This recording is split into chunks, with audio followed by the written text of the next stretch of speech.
그리스 제국을 만든 알렉산더 대왕에 관한 유명한 이야기가 있습니다. 알렉산더는 젊은 나이에 왕이 돼서 짧은 기간에 제국을 이룬 유명한 왕이죠. 알렉산더는 마게도니아의 왕이었는데 주전, 그러니까 예수님 모시기 전 336년에 아버지 빌리포스 2세를 이어서 20살에 만 20살에 왕이 되었습니다. 그리고 13년이라는 짧은 기간에 페르시아, 인도, 이집트 등을 정복을 해서 대제국을 이루게 됩니다. 알렉산더는 자기가 정복한 지역에 알렉산드리아라는 70개의 도시들을 건설했다고 합니다. 70개라는 말도 있고 그리아라는 말도 있습니다. 그리고 그 중에 우리가 알고 있는 유명한 알렉산드리아가 바로 남방에서 이집트의 알렉산드리아입니다. 그리고 그 이집트의 알렉산드리아는 큰 도서관이 있었다고 알려지고 있습니다. 그런데 알렉산더는 33살의 젊은 나이에 갑자기 죽게 됩니다. 예수님도 33살쯤에 돌아가셨는데 알렉산더도 33살에 죽었습니다. 아마도 짧은 기간에 세계를 정복하면서 무리했던 것 같습니다. 그런데 알렉산더가 죽을 때 유언을 남기기를 뭐라고 남겼냐면 자기 양손을 관 밖으로 내놔달라고 유언했다고 합니다. 사람들이 의아해하니까 알렉산더가 말하기를 내가 그렇게 하는 건 다른 의미가 있는 게 아니라 사람은 이렇게 빈손으로 가는 거다. 나 같은 대왕도 빈손으로 가는 것이다 라고 알려주기 위해서 하는 것이다 라고 얘기했다고 합니다. 알렉산더 대왕은 대왕으로 불릴 만큼 큰 업적을 남겼지만 현재 알렉산더의 무덤을 찾을 수는 없다고 합니다. 무덤도 없는 거예요. 오늘은 하나님께서 우리에게 주신 물질과 시간과 생명에 대해서 생각을 해보려고 합니다. 오늘 읽은 말씀은 누가복음 12장 말씀입니다. 누가복음 12장 1절부터 21절까지 보니까 한 이야기입니다. 한 이야기인데 그게 두 부분으로 나눌 수가 있습니다. 1절부터 12절까지가 한 이야기이고 13절부터 21절까지가 또 한 이야기입니다. 수만 명의 사람들이 예수님을 따랐습니다. 예수님은 자기를 따르는 사람들에게 바리새인들의 외식을 주의하라고 했습니다. 성경에 보면 복음서에 보면 예수님께서 좀 바리새인들을 많이 책망을 하셨는데 그것은 바리새인들이 겉과 속이 달랐기 때문이었습니다. 즉 외식했기 때문이죠. 예수님은 아무것도 감출 수 없고 더 감출 필요도 없다고 생각하셨던 것 같습니다. 예수님은 핍박에 대해서 언급하셨습니다. 바리새인들에 대해서 언급하시면서 또 예수 믿지 않는 사람들로부터의 핍박에 대해서 언급을 하셨어요. 당시 예수님은 바리새인들과 서기관 같은 사람들의 시기의 대상이었기 때문에 핍박을 언급하신 것이죠. 예수님은 자기를 따르는 자들에게 핍박받을 것을 두려워하지 말라라고 말씀하셨습니다. 하나님이 참새 한 마리도 잊지 않으신다 라고 했습니다. 참새 한 마리도 하나님께서 잊지 않으시니까 목숨을 잃을까봐 두려워하지 말라 하는 말씀이었습니다. 그러니까 예수님께서 말씀하실 때 분위기는 상당히 진지하고 무거웠던 분위기였다고 볼 수 있겠죠. 그런데 이 분위기를 파악을 못하는 사람이 한 사람 있었어요. 어떤 사람이 불쑥 나타나서 예수님께 말씀드렸습니다. 뭐라고 했냐면 자기 형제 간에 재산 상속 분쟁이 있는데 그것 좀 해결해 달라는 것이었습니다. 이 상황은 마치 야고보와 요한이 자기의 죽음을 염두에 두고 예루살렘으로 올라가시는 예수님에게 자리를 청탁했던 것과 비슷한 것이었습니다. 예수님은 죽고 사는 문제를 말씀하셨는데 주위 사람들은 자리 욕심이나 내고 돈 욕심이나 냈던 것이죠. 상속 분쟁을 해결해달라고 하는 사람에게 예수님은 말씀하셨습니다. 탐심을 물리쳐라.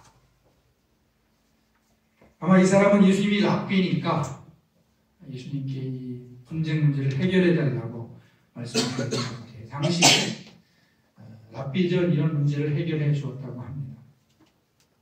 하지만 예수님은 법적인 문제보다는 인간의 더 큰 문제인 탐심을 물리치라라고 말씀을 하신 것입니다. 그리고 비유를 하셨어요. 어떤 부자가 있는데 농사를 잘 지어서 많은 곡식을 거두게 되었다. 그래서 이 사람은 속으로 생각하기를 곡식 창고를 크게 짓고 오랫동안 편안하게 먹고 살면서 즐기자라고 생각을 했다. 그런데 하나님은 말씀하시기를 이 어리석은 사람아, 내가 오늘 내 영혼을 거두어 드리면 네 재산이 누구의 것이 되겠느냐고 하셨다. 자기를 위해서 재물을 쌓아두고 하나님께 대해서 부유하지 못한 사람이 이와 같다라고 예수님께서 비유를 말씀하셨어요. 비유. 예수님의 비유는 재산 분할 문제에 대한 자문을 구했던 어떤 사람에게 주신 조언입니다. 그런데 이 비유 속에서 하나의 중요한 사실을 발견할 수 있습니다. 우리가 가지고 있는 모든 것이 하나님께서 주신 것이고 우리가 생명을 가지고 있는 동안에만 누릴 수 있다는 것입니다. 하나님 우리의 생명을 거두어가신다면 우리가 소유한 모든 것이 쓸데없다 하는 것입니다. 그러니까 우리가 아무리 돈을 쌓아놓아도 하나님이 우리의 생명을 거두어가시면 그 돈이 다 남의 것이 된다 하는 것이죠. 그렇다면 하나님이 우리에게 주신 것이 무엇입니까? 그리고 우리는 하나님께서 주신 것을 어떻게 관리해야 합니까? 첫째, 하나님은 우리에게 물질을 주셨습니다. 물질. 즉 돈을 주셨다고 얘기해도 될 것 같습니다. 물질, 돈은 우리가 살아가는데 꼭 필요한 것이죠. 먹어야 하고 입어야 하고 또 잠을 자야 됩니다. 이동해야 되고 사람을 사귀어야 되고 예의를 또 갖춰야 됩니다. 저는 설교문을 작성할 때마다 배가 고픕니다. 신경을 쓰다 보니까 텔레비 볼 때는 별로 배가 안 고픈데 설교문을 작성하려면 즉시 배가 고파져요. 집중을 해야 되기 때문에. 그래서 토요일 날은 부득이하게 어떤 분은 빵을 절대로 먹지 말라고 하는데 빵을 사러 제과점에 자주 가게 됩니다. 그러면은 돈이 필요하죠. 아마 그래서 사람들이 말하길 움직이면 돈이다 그렇게 얘기하는 것 같습니다. 움직이면 돈이다. 그렇습니다. 움직이면 돈입니다. 사람이 살아있는 한 움직여야 하는데 움직이는 돈입니다. 그러니까 돈이 필요합니다. 아니 움직이지 않아도 돈이 필요하죠. 그죠? 그렇게 되어 다닙니다. 숨만 쉬어도 돈이 필요한 거예요. 어떤 분이 체육관에 9,000원 들을 보니까 죽어도 돈이 필요하대요. 장례식을 치러야 되니까 돈이 꼭 필요합니다. 그래서 그런지 어떤 목사님은 돈은 다다익선이다 라고 설교하는 것을 들은 적이 있습니다. 그렇습니다. 돈이 많으면 자유로울 것입니다. 돈이 없으면 마음대로 쓸 수가 없으니까 한 번 돈을 쓸 때 여러 번 생각해야 됩니다. 그죠? 생각하고 또 생각하고 또 생각하고 결단을 하고 지출을 하게 됩니다. 그러나 돈이 좀 풍부하면 여유가 있을 것이고 마음의 여유도 있겠죠. 그런데 오늘 예수께서 하신 말씀은 탐심을 풀지 말라는 것이고 하나님이 우리의 생명을 거둬가시면 우리의 물질도 아무 의미가 없다는 것입니다. 어떻게 보면 너무 지나치게 아낄 필요도 없는 거예요. 하나님께서 우리 생명을 거둬가시면 소용이 없으니까.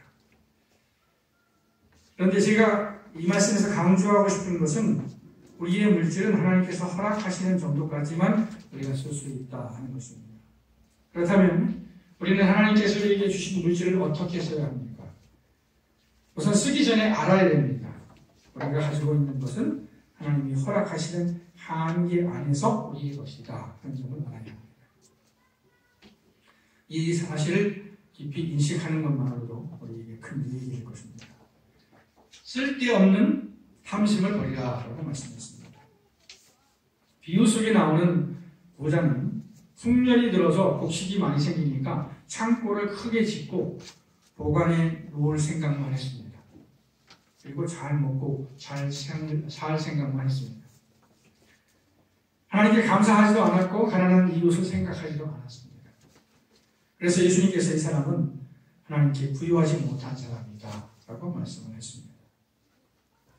물질을 얼마나 가지고 있든지 우선 우리가 생각해야 할 것은 우선 그것이 하나님이 나에게 주신 선물이라는 것입니다. 하나님께서 나에게 주신 선물이라는 사실을 인식한다면, 깊이 인식한다면 우선 하나님께 감사하는 마음을 갖게 될 것입니다. 아마 모든 사람들이 돈을 가지면 좋아할 것입니다. 그리고 돈이 궁하면 불만을 갖게 될 것입니다. 그러나 돈이 많든 적든 하나님이 나에게 주신 것이라고 생각하면 감사할 수 있을 것입니다. 돈 많은 사람을 보면 돈 많은 사람을 보면서 시기하면 결코 감사할 수가 없습니다. 왜냐하면 감사가 아니라 불만이 나오겠죠. 저 사람은 이렇게 많은데 나는 왜 없느냐고만 생각하겠죠. 그래서 하면 행복할 수도 없겠습니다. 물론 사회 정의 차원에서 그렇죠? 불이하게 재산을 모은 사람을 정죄할 수 있을 것입니다. 그러나 다른 사람들을 정죄하기 전에 하나님께서 주신 물질에 대해서 크든 적든 먼저 하나님께 감사할 수 있어야 할 것입니다. 우리가 사는 현대사회는 현대사회뿐 아니라 언제든지 마찬가지였겠습니다만 특별히 우리 현대사회는 우리에게 끊임없이 소유할 것을 가르치고 있습니다. 우리가 TV를 켜면 나를 사세요라고 광고를 하죠. 또 인터넷을 봐도 마찬가지입니다. 참 요즘에 재밌는 게 내가 뭐 하나 검색하잖아요. 인터넷에서. 그러면 그 검색한 게 기록이 돼서 저를 계속 쫓아다닙니다. 제가 우리 노회에 축구부 회원이라서 공을 하나 샀어야 됐어요. 그래서 좋은 걸 하나 사라고 해서 검색을 한번 했습니다. 그래서 아디다스 축구공을 검색을 했어요. 근데 그게 11만 7천 원인가? 17만 원짜리인가 하는 공이었어요. 좋은 공이었는데 제가 이제 검색을 했습니다.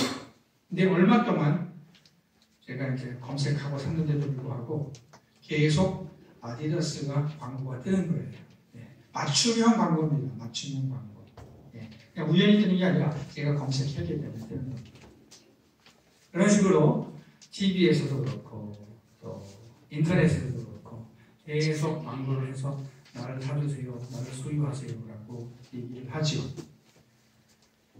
그렇죠? 그래서 여자분들이 가끔 시험에 듭니다. 그죠? 미용실에 가서 잡지를 봅니다. 잡지를 보다가 보면 여러 가지 좋은 옷이 많거든요. 좋은 물건도 굉장히 많거든요. 비싼 화장품도 있고 좋은 옷도 있고 좋은 차도 있고 이렇게 하다 보니까 이거를 어떤 사람들은 소유한 것 같은데 나는 없어. 왜 없나 보니까 우리 남편이 돈을 못 벌어. 그러니까 우리 남편을 원망하게 됩니다. 시험에 되는 거예요. 시험에. 맛있는 것을 먹어야 하고 좋은 옷을 입어야 하고 좋은 차를 타야 합니다. 많은 것을 소유할 수 있어야 합니다. 그러나 많지 않더라도 감사해야 됩니다. 하나님께 감사한다고 고백하고 감사하는 마음으로 헌금도 드려야 됩니다. 네. 저는 평소 규모에 맞는 생활을 해야 된다고 생각을 합니다. 헌금도 마찬가지입니다. 어떤 분을 보면 너무 자기 생활의 규모에 맞지 않게 또 헌금을 더 지나치게 많이 드리는 것 같기도 해요. 그럴 때는 걱정스러워요. 왜 저럴까? 저 집사님 돈 없는 것 같은데 왜 이렇게 돈을 헌금을 주실까? 이런 생각이 들 때도 있어요. 또 어떤 분은 제가 한번 봤는데 소원을 하는데 도저히 감당할 수 없는 소원을 하는 거예요. 그런 소원은 저는 할 필요가 없다고 생각합니다. 그래서 제가 우리 교우들에게 한 번 소원하라고 한 번 딱 말씀드렸던 것 같은데 건축헌금을 작성할 때 온 식구들하고 협의를 하라라고 한번 말씀을 드린 적이 있습니다. 우리가 그때 부채가 좀 있었기 때문에. 그러나 하나님께 드리는데 인색해서는 안 된다고 생각합니다. 특히 하나님께서 큰 복을 주셨을 때 인색하면 안 됩니다. 오늘 비유에서 예수님은 어리석은 부자에 대해서 자기를 위해서 재물을 쌓아두고 하나님께 대하여 부유하지 못한 자가 이와 같다라고 하셨습니다. 이 말씀을 여러 가지로 해석할 수 있겠지만 기본적으로 이 말씀은 재물을 얻었을 때 하나님께 감사하지 않고 자기만을 위에서 물질을 쓰려고 하는 사람은 근본적으로 어리석은 것을 꼬집은 것이라고 볼 수가 있겠습니다. 또 자기를 위해서 재물을 쌓아두고 하나님에 대해서 부유하지 못하다는 것은 물질이 생겼을 때 자기만 생각하고 어려운 이웃은 신경 쓰지 않는 것을 의미할 것입니다. 사람은 우선 자기를 챙기게 되어 있습니다. 저는 가끔 밥을 먹으면서 아주 중요한 사실을 발견합니다. 내가 배가 고프면 다른 사람을 배려하지 못한다 하는 것입니다. 저희 집 강아지 한 마리가 있는데 14년 됐습니다. 늙었어요. 불쌍히 이빨도 빠지고 냄새도 많이 나고 저희들한테 늘 구박을 받죠. 예. 그런데 이 강아지가 저를 악마합니다. 예, 악마예요. 우러러봅니다. 제가 식탁에 앉아서 조금이라도 무엇을 먹는 것 같으면, 무엇을 먹는 것 같은 기미만 있으면 저를 바라보면서 늘 먹을 것을 달라고 요구를 합니다. 이 녀석이 하도 저를 바라보니까 제가 식탁에 앉을 때는 내가 뭘 먹어야 되나? 이런 생각이 들 때가 있어요. 먹으려고 식탁에 앉을 때도 있지만 다른 것 때문에 식탁에 앉을 때도 있는데 얘가 늘 와서 나 달라고 하니까 이때는 내가 뭘 먹어야 되는 시간이다. 이런 생각이 들 때도 있습니다. 물론 밥은 제가 매일 챙겨줍니다. 그런데 가끔 중요한 진리를 발견합니다. 제 배가 불러야 강아지를 비로소 돌본다는 겁니다. 예. 인간도 동물이죠. 그러니까 동물적으로 우리는 우리 것을 챙기려고 합니다. 그러나 여유가 있음에도 자기 것만 챙기면 곤란합니다. 예수님은 그런 사람을 하나님께 대해서 부유하지 못한 사람이라고 하는 것입니다. 조금이라도 여유가 있을 때 우리는 생각해야 됩니다. 이것은 하나님께서 나에게 주신 선물이고 하나님께서 허락하시는 만큼 누릴 수 있다.